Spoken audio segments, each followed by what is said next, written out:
Alors, bonsoir à tous, heureux de vous retrouver, chers amis, en ce soir de Noël. Joyeux Noël encore une fois à tout le monde. 25, mercredi 25 décembre 2024. Pas 18h14, mais 16h14. Donc, bonne fin d'après-midi à tous. Merci à ceux qui sont abonnés, ceux qui ne sont pas faits là maintenant. Merci à ceux qui m'envoient des liens, des messages toujours pertinents, intelligents et très appréciés. Merci à ceux qui vont commenter. J'ai l'impression qu'il va y avoir beaucoup de commentaires sur cette publication-là.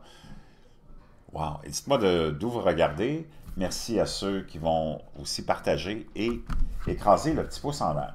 Imaginez-vous qu'on est dans une fin d'année tourmentée, mais qu'on a vécu, on pourrait dire, les 4 dernières années avec une administration très, très wacko euh, aux États-Unis. Puis on sait que les États-Unis ont une influence majeure sur tous les groupes d'activistes. Pardon, en Occident, ce mouvement LGBTQ++ prend de l'ampleur et fondamentalement devenir complètement envahissant et dérangeant pour la plupart des gens. Même moi, j'ai beaucoup de connaissances et d'amis gays qui en avaient plein les oreilles de se les faire casser par ces activistes qui ne sont pas vraiment nombreux, mais qui ont poussé cet agenda-là à l'extrême, jusqu'à ce qu'il nous provoque, et qu'il y a une grosse provocation, et on peut penser même que c'était que de ça dont il était question, de provoquer le monde, pour avoir une réaction. Et l'élection et la victoire de Donald Trump ont été, c'était comme une espèce de référendum sur plein de questions, mais surtout aussi celle des trans et surtout celle des hommes biologiques qui vont compétitionner avec les femmes, voler les médailles des femmes, se changer dans les vestiaires des femmes, rentrer dans les toilettes des femmes, rentrer dans l'univers des femmes, voler des contrats de publicité à des femmes et ainsi de suite.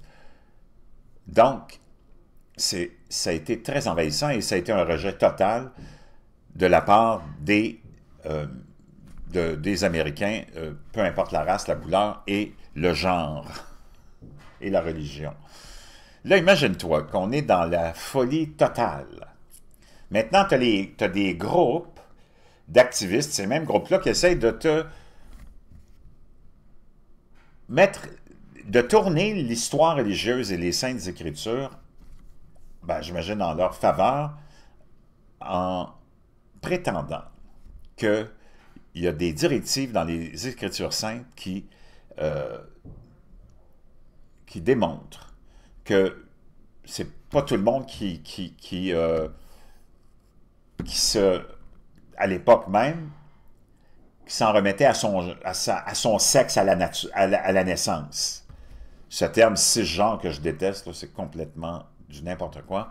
Donc, les directives suggèrent que tout le monde dans les Saintes Écritures n'est pas cisgenre, c'est-à-dire qu'ils ne sont pas tous, ils sont pas tous toujours identifiés à leur sexe de naissance, et que certaines histoires contiennent des personnages clairement homosexuels et même trans. La Bible est favorable aux transgenres selon les directives promues par un groupe de campagne anglican, donc un groupe d'activistes. Il affirme, ce groupe-là, que tout le monde dans la Bible n'est pas cisgenre, c'est-à-dire son genre à la naissance ou son sexe à la naissance, je préfère, là, et affirme que les histoires bibliques contiennent des personnages clairement homosexuels. Ben, l'homosexualité, c'est certain que c'est pas d'hier, là. C'est depuis que l'humain est là que l'homosexualité existe. Parce qu'il y a des individus qui se sentent attirés par le même sexe sexuellement et d'autres qui sont même, beaucoup de ces gens-là souvent sont même bisexuels ou l'ont été.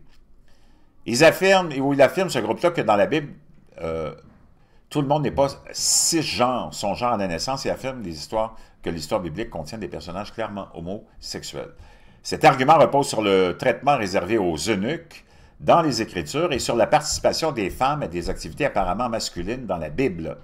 Les orientations sont contenues dans des ressources hébergées sur le site LGBT Faith UK. Comme je te dis, c'est un groupe d'activistes. Donc, eux autres, ils vont tourner tout, comme les médias, comme le complexe politique qui nous gouverne, arrange l'histoire à sa façon. Ils réécrivent toujours l'histoire pour que ça, naturellement, consolide leur idéologie, mais souvent, ils vont déformer l'histoire.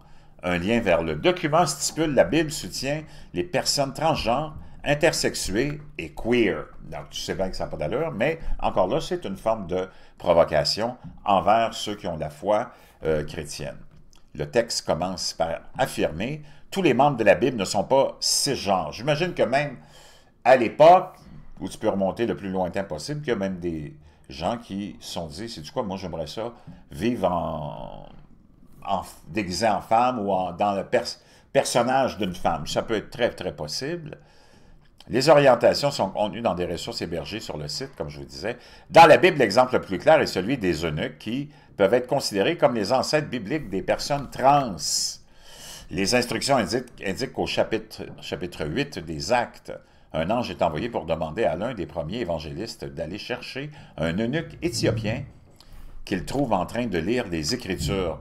Philippe l'évangéliste délivre le message chrétien à l'eunuque, puis le baptise. Les directives indiquent que cela montre que l'eunuque pouvait être un membre à part entière de l'Église sans avoir à être totalement homme ou totalement femme. Dieu l'a appelé tel qu'il était. Les ressources affirment en outre que la rencontre de Jésus avec une femme samaritaine dans le livre de Jean laisse entendre qu'elle est intersexe et montre également que le Christ affirme son identité.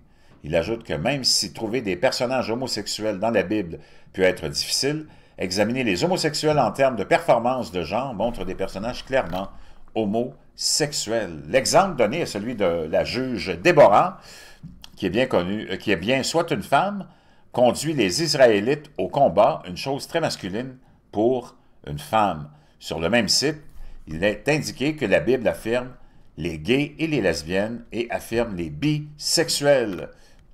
Le site LGBTQ+, Faith UK, soutient que le groupe de pression Changing Attitude le groupe de pression Changing Attitude. Ce dernier a fait pression sur les évêques de l'Église d'Angleterre pour une inclusion radicale des orientations sexuelles et des genres et des identités de genre. Donc, je laisserai l'article là. L'année suivante, le gouvernement a déclaré qu'il accepterait un mariage impliquant une personne trans si les époux étaient de sexe opposé au moment du mariage. En 2018, l'Église d'Angleterre a déclaré que le service d'affirmation du baptême, qui permet aux personnes de faire une déclaration renouvelée de leur foi, devrait être adapté pour que les personnes transgenres se sentent plus accueillies.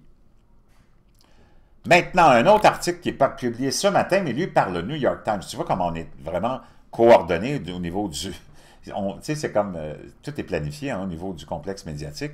Là, on était en Angleterre avec le Télégraphe ce matin. Là, c'est le New York Times qui dit « Pourquoi il est important que Jésus soit issu d'une famille dysfonctionnelle? » C'est complètement hallucinant. L'un des faits oubliés de l'histoire de la vie de Jésus est qu'il venait d'une famille profondément dysfonctionnelle. J'ai eu cette idée en écoutant un sermon ce mois-ci à l'église baptiste de Grovetown, à Alexandria, en Virginie. Chris Davis, le pasteur de l'église, a pris comme texte les 17 premiers versets de l'évangile de Matthieu, connu sous le nom de généalogie de Jésus.